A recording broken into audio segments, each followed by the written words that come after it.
kami hari ini bersama-sama membongkar pemufakatan jahat lagi yang dilakukan oleh KPU pada saat mendaftarkan Gibran. Dikecualikan bagi calon presiden atau calon presiden yang tidak memiliki bukti kelulusan sekolah menengah atas dari sekolah asing di luar negeri. Kok bisa tiba-tiba? Gila. Benar-benar gila. Hanya 3 hari menjelang pengumuman pendaftaran calon presiden dan wakil presiden, KPU mengubah aturan syarat pencalonan presiden dan wakil presiden.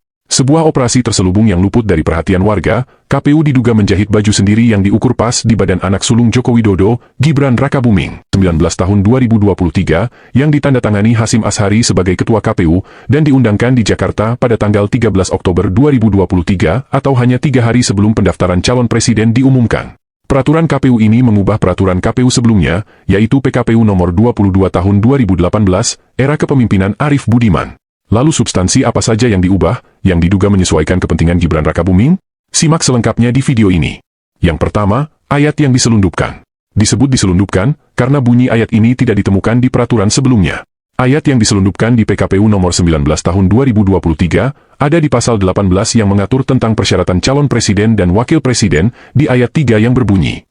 Bukti kelulusan sebagaimana dimaksud pada ayat 1, huruf M dikecualikan bagi bakal calon presiden atau calon wakil presiden yang tidak memiliki bukti kelulusan sekolah menengah atas dari sekolah asing di luar negeri dan telah memiliki bukti kelulusan perguruan tinggi.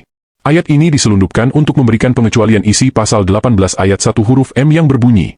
Bukti kelulusan berupa fotokopi ijazah, surat tanda tamat belajar, atau surat keterangan lain yang dilegalisasi oleh satuan pendidikan atau program pendidikan menengah.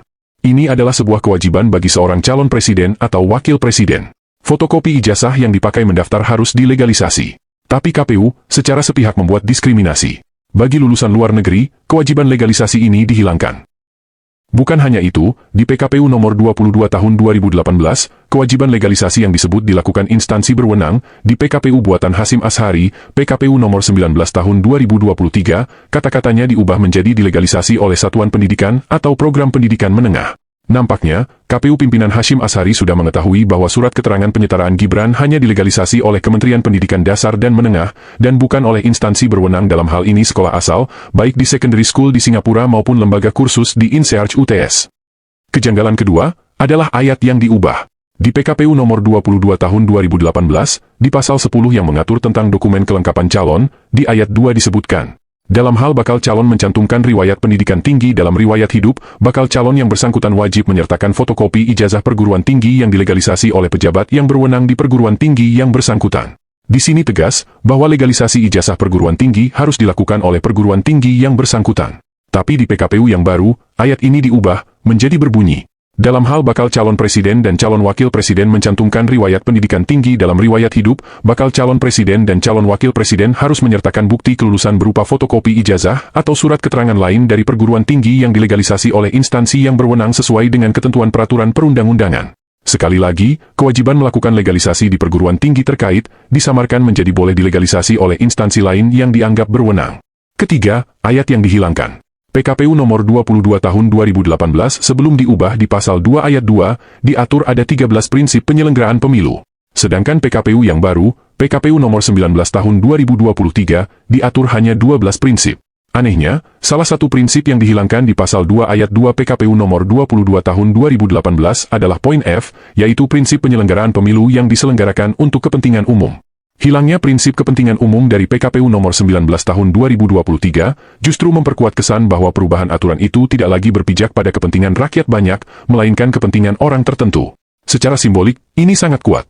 Ketika kepentingan umum dihapus dari dasar penyelenggaraan pemilu, maka roh keadilan publik ikut hilang. Dan jika dalam waktu yang sama muncul pasal-pasal baru yang tampak disesuaikan untuk satu orang, publik berhak menilai bahwa KPU tidak lagi bekerja untuk rakyat, tapi untuk menjaga kenyamanan penguasa. 4. Kronologi perubahan yang penuh kontroversi. Hasyim Asyhari menjadi anggota KPU pada tanggal 29 Agustus 2016. Itu berarti, dia sudah menjadi anggota KPU pada saat PKPU nomor 22 tahun 2018 diterbitkan, yang diundangkan pada tanggal 18 Juli 2018. PKPU nomor 22 tahun 2018 dibuat untuk kepentingan pemilihan presiden tahun 2019. Dan kita tahu, kontestan yang ikut dalam Pilpres 2019, hanya ada 2 pasangan yaitu Jokowi yang berpasangan Kiai Maruf Amin, dan Prabowo yang berpasangan Sandiaga Uno. Dan saat itu aturan KPU masih sama aturan KPU sebelumnya. Fotokopi ijazah harus dilegalisir sekolah. Oh, teman-teman semua, kembali lagi bersama saya di channel ini. Salam NKRI, harga mati. Nah, teman-teman semua, di mana kita melihat tadi cuplikan video di mana ancaman bagi keluarga Jokowi. Nah, di sini teman-teman dikatakan 4 alasan mengapa Pilpres 2024 bisa jadi ancaman bagi demokrasi Indonesia. Nah, ya, teman-teman semua, di salah satu berita ini dikatakan pada 2010 proses Edward Aspinall dari Departemen Politik, nah, dan Perubahan Sosial itu teman-temannya, Australia National University menerbitkan sebuah artikel berjudul The Irony of Success, ya.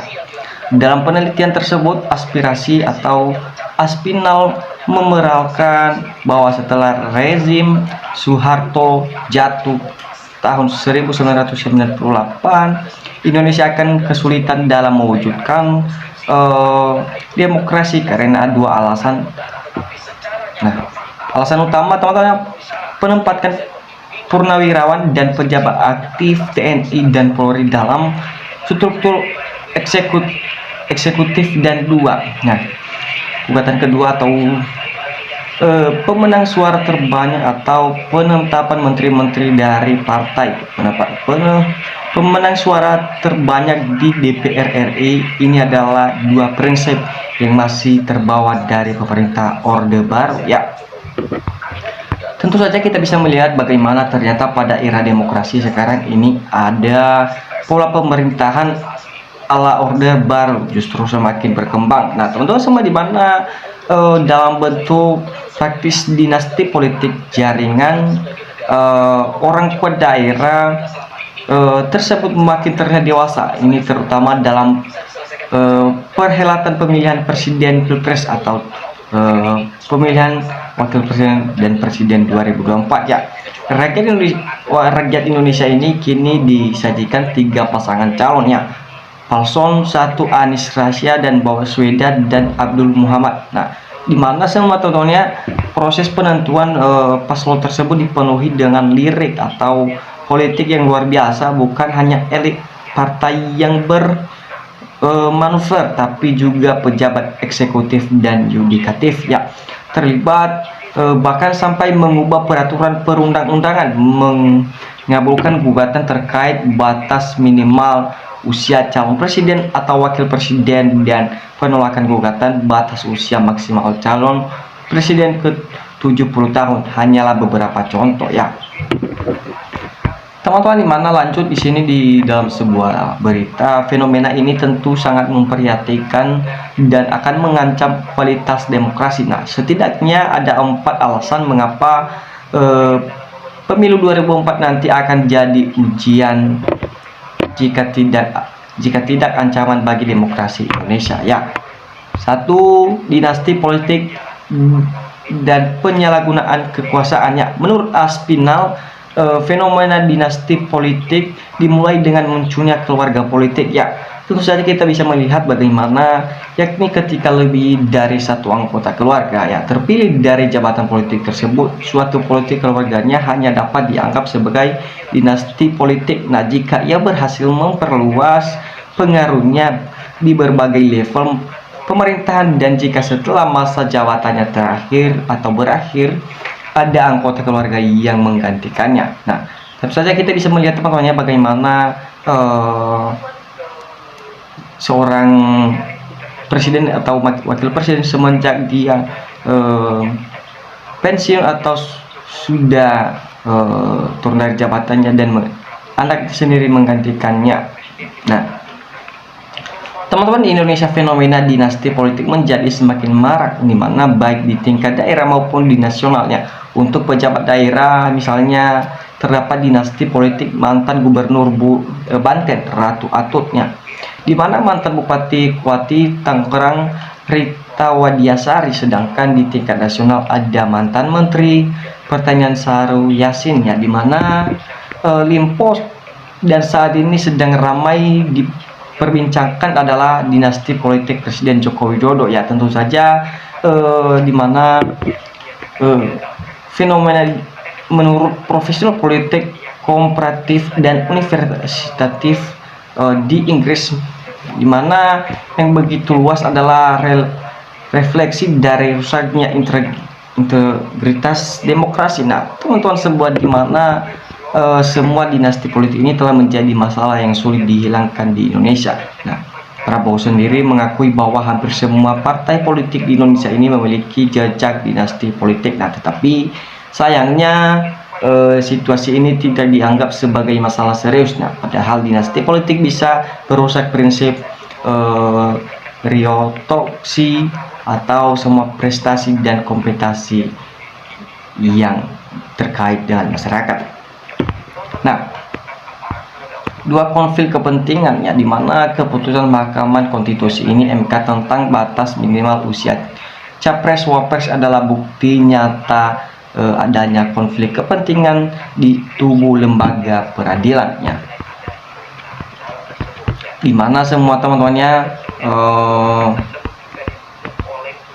namun sebelum konferensi kepentingan politik keluarga Jokowi ini di Indonesia juga sudah dikenal dengan kebanyakan pejabat yang terlihat dalam konflik kepentingan dalam kontestasi politik tersebut. Ya, ketiga teman-temannya mengandalkan usia, mengabaikan kaderisasi. Nah, di mana maju dalam pembelaan pilpres di usia 36 tahun, Gibran tercatat sebagai cawapres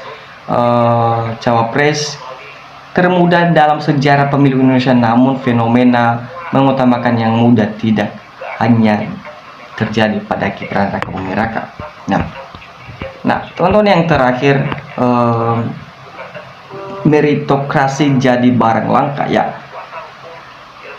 meritokrasi atau cara memperoleh kekuasaan berdasarkan prestasi atau kecerdasan dan usaha, teman-teman, di mana seharusnya menjadi salah satu cara utama untuk mencetak pemimpin masa depan melalui membangun struktur pemerintah yang berdasarkan pada kemampuannya sendiri. Nah, teman-teman, mari kita melihat di sini salah satu ini berita ini sangat begitu